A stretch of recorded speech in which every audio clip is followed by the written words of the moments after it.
Bom dia, alunos do primeiro ano de filosofia, tudo bem? Estamos aqui mais uma vez para dar continuidade à nossa aula de filosofia. E para isso eu peço a vocês que abram a apostila na página 38, que tem como título ali Filosofia e Ciência. E Filosofia e Ciência é um título aí bem colocado porque ciência e filosofia devem caminhar junto. A ciência mais próxima da filosofia é a própria ciência. Ou seja, filosofia e ciência têm que andar juntas, têm que caminhar juntas, têm que ser inseparáveis, porque uma depende da outra, ok?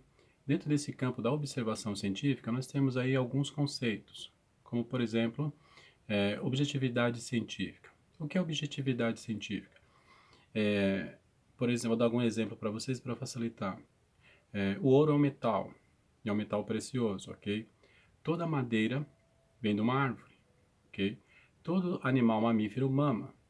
E todos os animais vertebrados possuem coluna vertebral. Então, são objetividade científica, ou seja, o que é isso? São verdades que foi dentro do campo da ciência foi descoberta como verdades absolutas. E aí nós temos aí ciência e técnica também, dentro da página 38, ciência e técnica. O que é técnica? Técnica, vou lembrar, fazer com que vocês lembrem dos primórdios da humanidade, ali quando os homens primitivos, dominaram o fogo, dominaram as pontas de lança, que eles caçavam animais com pontas de lança de madeira, é, com lanças de madeira, mas quando eles atingiam os animais, quebravam muitas vezes. Então eles desenvolveram o bronze, o metal, e colocaram a ponta e tanto as lanças também com esse material, que era o bronze.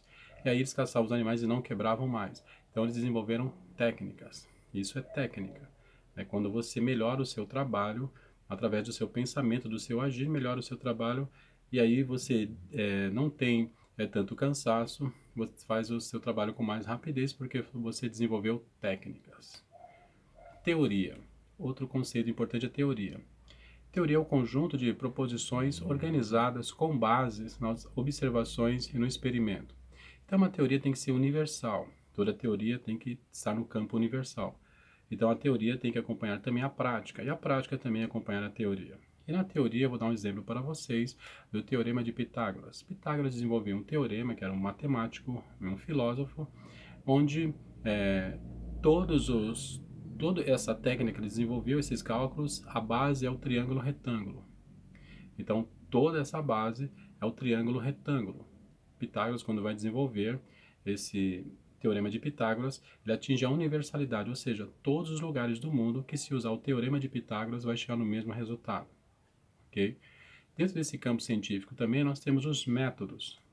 Método científico, eles desenvolvem quatro. Quais são? Observação empírica. O que é uma observação empírica? Eu preciso de instrumentos, como telescópio, como microscópio, como termômetros de precisão, balança de precisão, são equipamentos que eu preciso para poder fazer a minha observação empírica. Então, observação empírica, eu preciso desses instrumentos, dessas ferramentas. Outra coisa também que eu preciso, as hipóteses. Eu preciso de hipóteses. As hipóteses têm que ser chegada à verdade do conhecimento dentro dessas hipóteses para que eu possa chegar aos meus problemas, né? Os problemas científicos. Vou dar um exemplo para vocês de hipóteses. Então, na minha casa faltou energia elétrica, pagou tudo na minha casa. E aí, a primeira hipótese, vou perguntar para os vizinhos se tem energia elétrica na casa deles. Aí eles dizem que tem energia elétrica. Então, a primeira hipótese minha já foi descartada. Então, o problema está na minha casa. Aí eu vou aonde? Vou perguntar para minha esposa, ou para minha mãe, ou para meu pai, se foi paga a conta de energia elétrica. Aí eles falaram assim, não, foi paga a conta de energia elétrica. Então, a segunda hipótese também foi descartada. Agora eu tenho a terceira hipótese. Será que caiu o disjuntor na caixa de força geral? Aí eu vou lá no disjuntor.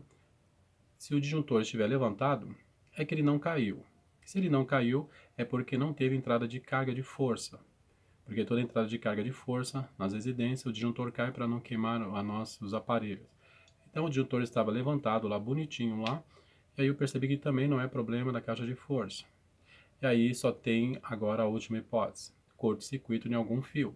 E aí eu com a minha lanterna vou procurando esses fios até chegar na caixa de força. Quando eu chego na caixa de força de entrada, existe um curto-circuito e dois fios estão soltos, estão desconectados. Eu descasco um daqueles fios conecto com outro fio e passo fita isolante, pronto, a energia voltou. Ou seja, através de hipóteses que eu fui procurando, eu cheguei à verdade absoluta daquilo que eu procurava.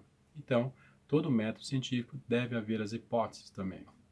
Outra coisa, experimentação. Na experimentação, eu preciso experimentar as coisas, as hipóteses. Cheguei a uma hipótese, eu preciso experimentar para ver se ela tem validade ou não. Que se ela não tiver validade, eu tenho que estar testando novamente, até chegar a se aprimorar e chegar à verdade daquele conhecimento. Ok? Terminando a experimentação, nós temos a generalização. O que é generalização? É quando uma equipe de cientistas, em cima daquilo que eu pesquisei, eles vão trabalhar em cima e vão fazer o mesmo caminho até chegar ao produto final. Eles vão chegar num denominador comum, todos eles, e vão ver se realmente tem fundamento aquilo que eu pesquisei ou não. Se teve fundamento, vira uma lei científica. Se não teve fundamento, eles vão descartar. Eu vou ter que aprimorar novamente e apresentar novamente, ok? É que nem um TCC de faculdade, de ensino médio, se você não se apresentou bem no TCC, você vai ter que fazer novamente, vai ter que apresentar de novo, até passar, né? Até ter uma boa nota. Ciência e tecnologia. Na página 40, nós falamos ali sobre ciência e tecnologia. Quando falamos de ciência e tecnologia, nós lembramos que tecnologia, no século XXI que nós estamos, foi uma coisa muito legal que aconteceu. Porque a tecnologia faz com que em casa nós trabalhemos menos, sofremos menos. Antes não tinha máquina de lavar, hoje tem. Não tínhamos freezer, hoje tem. Micro-ondas, TV, isso tudo é tecnologia. Máquina de lavar louça, não tinha, hoje tem. Então isso facilita o nosso trabalho. Então, a tecnologia veio para facilitar o nosso trabalho, para nos dar conforto, como ar-condicionado, etc. São confortos, né, que nós temos em nossas casas, porém, tem outro lado, tem um lado negativo da tecnologia, ela causa desemprego em massa. Porque as pessoas que não acompanharem a tecnologia, não estudarem, não acompanharem a tecnologia, elas vão ficando para trás, elas vão ficando desempregadas porque não vai ter campo de trabalho para elas.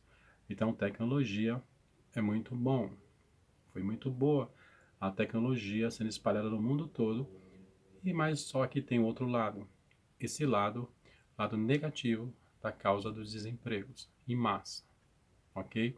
Então, nessa aula de hoje, na página 38 e 40, nós vimos lá filosofia e ciência, que tem que caminhar junto, as duas não podem se separar, né? Tem a objetividade científica, nós vimos ciência e técnica, vimos aí a teoria, né? Por que serve a teoria, que é universal a teoria, quando nós desenvolvemos uma teoria, tem que abranger o mundo todo, e todos que seguirem a nossa teoria têm que chegar ao mesmo resultado.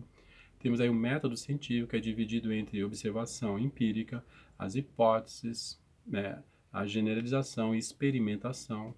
Temos ciência e tecnologia também, que a tecnologia nós sabemos, falei para vocês que é muito boa a tecnologia, porém tem que ser acompanhada por muitas pessoas que queiram estudar para não ficar desempregado, porque ela vai causar o desemprego em massa, ok? Muito obrigado pela atenção de todos vocês e aguardo vocês numa próxima aula de filosofia. Tchau, pessoal, até a próxima.